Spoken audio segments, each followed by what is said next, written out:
Alhamdulillah sehat Pak. Hari ini hari Rabu tanggal 14 bulan Oktober 2024.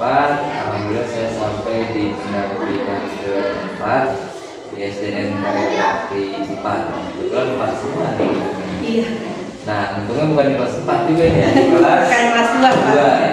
Nah, percakapan pra-observasi ini kita akan fokuskan membahas kegiatan pembelajaran yang nantinya akan dipelajarkan di kelas ini, di kelas 2 ya. Nah, kira-kira apa saja area-area pengembangan yang pengen Ibu akhirkan? Apa di diferensiasinya kah? Atau di SE-nya? Atau di penilaiannya? Nah, itu nanti yang akan kita bahas. Selanjutnya kita juga nanti akan berfokus kepada rencana atau modul yang sudah dibuat terkait pembelajaran ini. Berarti kita mulai saja di tahapan yang pertama. Pertanyaannya, saya ingin menanyakan tujuan pembelajaran pada hari ini di kelas 2 apa Bu?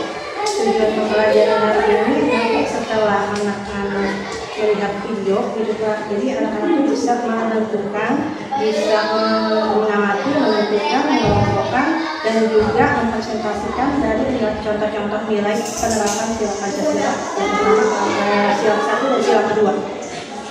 Berarti hari ini materinya sampai di sila 1 dan 2 ya. Iya betul. Cara mempresentasikannya seperti atau bagaimana gitu, apa menampil mereka atau mereka bermain peran atau seperti apa gitu. Dalam pembelajaran, cara pembelajaran itu nanti anak-anak diberikan sebuah gambar atau bacaan. Jadi media pembelajaran ini bahan pembelajaran sesuai dengan gaya belajar mereka masing-masing. Nanti anak ada yang dengan gaya belajar visual, audio atau kinestetik, nanti ada yang membacakan, ada yang menunjukkan gambar, ada yang bermain peran, dengan penerapan sila-sila Pancasila sila 1 dan sila 2. Menurut saya itu memang pas ya, karena memang di usia kelas 2 ini kita harus pembelajaran yang konkret, bukan pembelajaran yang abstrak. Nggak bisa tuh anak kelas 2 harus membayangin sesuatu hal yang mereka sendiri belum bisa melihat. Contoh misalkan pembelajaran itu membawa gambar atau membawa alat-alat peraga, itu bisa sangat membantu dalam proses penyampaian materi tersebut. Apalagi anak-anak itu biasanya senangnya belajar sambil bermain seperti itu. Nah, untuk tujuan pembelajaran sendiri, apa hanya yang tadi disebutkan atau ada beberapa tujuan pembelajaran? Tujuan pembelajarannya yang tadi saya sebutkan. Kita berfokus pada mengamati, mempresentasikan, dan juga menentukan nilai-nilai pada sila 1 dan sila 2. Selanjutnya area pengembangan yang hendak Ibu capai tujuh. Di sini kita kan udah membahas materi di modul 2 mengenai pembelajaran diferensiasi juga PSE. Kira-kira penerapan di kelasnya ini seperti apa? Penerapan nanti pembelajaran diferensiasinya nanti saya akan menerapkan sesuai dengan gaya belajar mereka masing-masing Pak. Saya akan mengelompokkan di mana dalam satu kelompok itu terdiri dari siswa yang gaya belajarnya visual, kinestetik, dan audio gitu. Jadi di dalam satu kelompok berbaur gitu Pak. Nah, bahannya juga nanti saya sesuai dengan gaya belajar mereka, LKPD-nya pun juga sama, jadi sesuai dengan minatnya masing-masing gitu. Ada yang menggambar, ada yang membacakan, ada yang menunjukkan gambar, dan ada juga yang bermain peran nanti presentasinya. Itu yang berdiferensiasi. Untuk yang KSE ya, untuk yang KSE-nya nanti di dalam pendahuluan sebelum masuk ke dalam pembelajaran kita akan melakukan mindfulness. Jadi untuk memberikan relaksasi untuk siswa dan juga untuk mengumpulkan fokus gitu Pak, agar lebih fokus lagi belajar. Oke, yang saya tanyakan. Tadi udah terkait diferensiasi saya udah paham.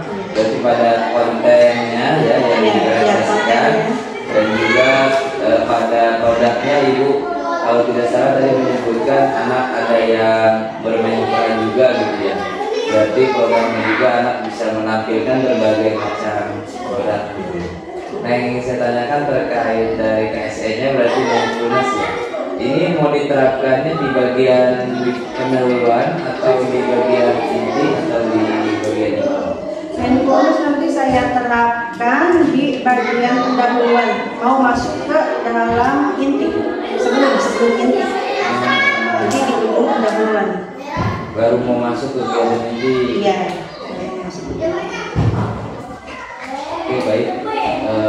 Sedikit banyaknya ada gambaran saya ya, nanti mungkin lebih jelasnya saya mau observasi di kelas Ibu gitu ya.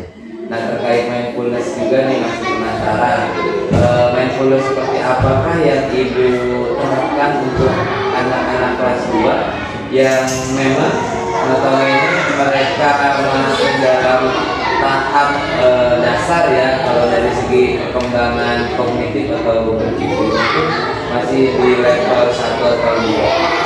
Kira-kira mindfulness yang seperti apa yang dapat